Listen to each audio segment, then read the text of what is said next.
Good evening on this Monday. I really hope you enjoyed the beautiful start to the day, but unfortunately things are taking a bit of a turn. Now, going through your weather headlines here tonight, we do have some rain on the way that we are tracking. Clouds coming in now, rain coming in later.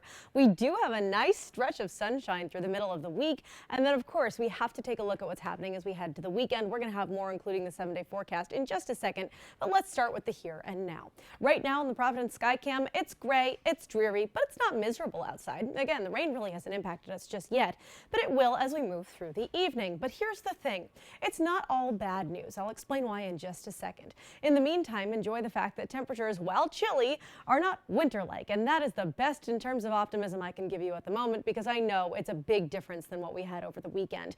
In fact, even a big difference from a few hours ago. Providence was at 55 degrees, now having dropped to 50. It's 52 in Smithfield, 48 in Westerly, Newport at 49, and 51 in New Bedford. But this is why I'm saying rain, it's not all bad. I know it's inconvenient if you have to get on the roads late tonight or early tomorrow morning, but timing is not horrible in terms of your plans, and we are still technically in dry conditions. We are no longer in drought conditions, which is great, but you can see the widespread yellow across southern New England here for the entire state of Rhode Island and Bristol County, even most of the South Shore as well, in that dry yellow color rather than that level 1 drought. That's the moderate color you're looking at in tan for the Cape, for Nantucket, and parts of central and central Massachusetts and the North Shore as well. Now, here's the area on satellite and radar that we're watching. You can see overall clouds around, and then there's that area of low pressure off to our west that's driving the rain towards us. Now, our warm front comes through overnight, and that brings us a couple of showers mainly around and after midnight. Rain gets a little heavier before it eases up, so expect those showers to start really light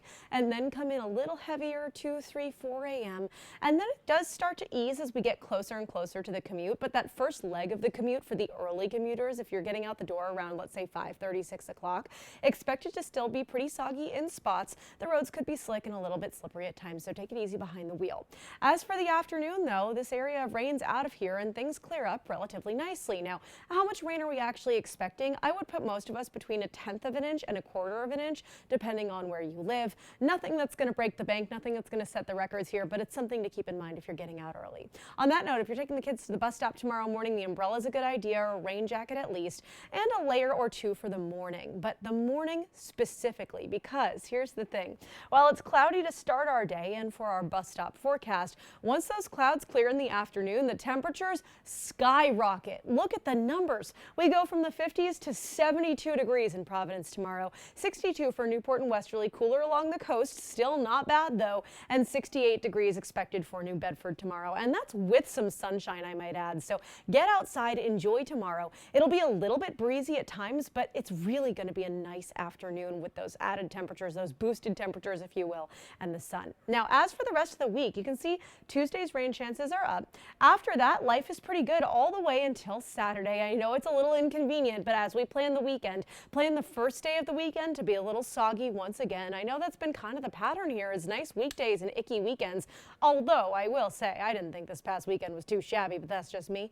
This coming Saturday, though, expect some rounds of rain, some showers, and some pockets of heavy rain as well. But that's in and out, and by Sunday, things are looking great. It's going to be breezy. We're back in the low 60s, right where we should be this time of year, and plenty of sun. That sun lingering into Monday. Temperatures getting a nice boost back to the mid and upper 60s by the end of Monday afternoon.